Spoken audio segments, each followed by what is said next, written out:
بسم اللہ الرحمن الرحیم۔ ایک دن مکہ میں ایک وحشتناک خبر پھیل گئی کہ محمد صلی اللہ علیہ وسلم کو مشرکین نے گرفتار کر لیا ہے۔ کچھ لوگوں کا کہنا تھا کہ حضور اکرم صلی اللہ علیہ وسلم شہید کر دیے گئے ہیں۔ بنو ہاشم سخت غیظ و غضب کے عالم میں ابھی کوئی قدم اٹھانے کے بارے میں سوچ رہے تھے کہ ایک نوجوان جس کی عمر ابھی 16 سال تھی، اس کے کانوں میں بھی یہ بات پہنچ گئی۔ اس 16 سالہ نوجوان کو سرکار دو عالم صلی اللہ علیہ وسلم سے والہانہ محبت اور عقیدت تھی۔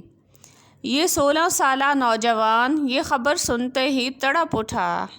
اس نے اسی وقت کھونٹی سے تلوار اتار کر اس کا نیام زمین پر پٹخ دیا اور چمکتی ہوئی کھلی تلوار ہاتھ میں لہراتا ہوا مکہ کی گلیوں میں کود پڑا۔ اس نوجوان کا چہرہ جوش و غضب سے سرخ ہو گیا تھا۔ اس نوجوان کا رخ مکہ کے بالائی حصے میں واقع رحمت عالم صلی اللہ علیہ وسلم کے کاشانہ اقدس کی طرف تھا۔ اس نوجوان کے ہاتھ میں جو تلوار تھی وہ پہلی تلوار تھی جو اللہ کے آخری رسول صلی اللہ علیہ وسلم کی حمایت میں بلند ہوئی تھی۔ یہ نوجوان تیزی سے مکہ کی گلیوں سے گزرتا ہوا حضور اکرم صلی اللہ علیہ وسلم کے کاشانہ اقدس میں پہنچا۔ جب یہ نوجوان حضور صلی اللہ علیہ وسلم کے کاشانہ اقدس میں پہنچا تو اس کی خوشی کی کوئی انتہا نہ رہی، کیونکہ حضور اکرم صلی اللہ علیہ وسلم بخیر و عافیت وہاں رونق افروز تھے۔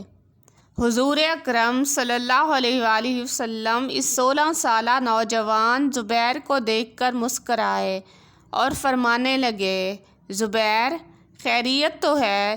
تم اس وقت تلوار لٹکا کر کیوں پھر رہے ہو؟ زبیر نے عرض کیا، یا رسول اللہ، میرے ماں باپ آپ پر فدا۔ میں نے سنا تھا کہ آپ صلی اللہ علیہ وسلم کو دشمنوں نے گرفتار کر لیا ہے، یا شاید آپ صلی اللہ علیہ وسلم شہید کر دیے گئے ہیں۔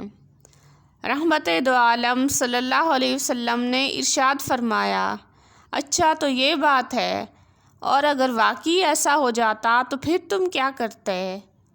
اس نوعمر زبیر نے بے ساختہ عرض کیا، یا رسول اللہ، خدا کی قسم میں آپ کے دشمنوں سے لڑ مرتا۔ اس کا جواب سن کر رحمت دو عالم صلی اللہ علیہ وسلم کے چہرہ انور پر خوشی کے آثار آ گئے۔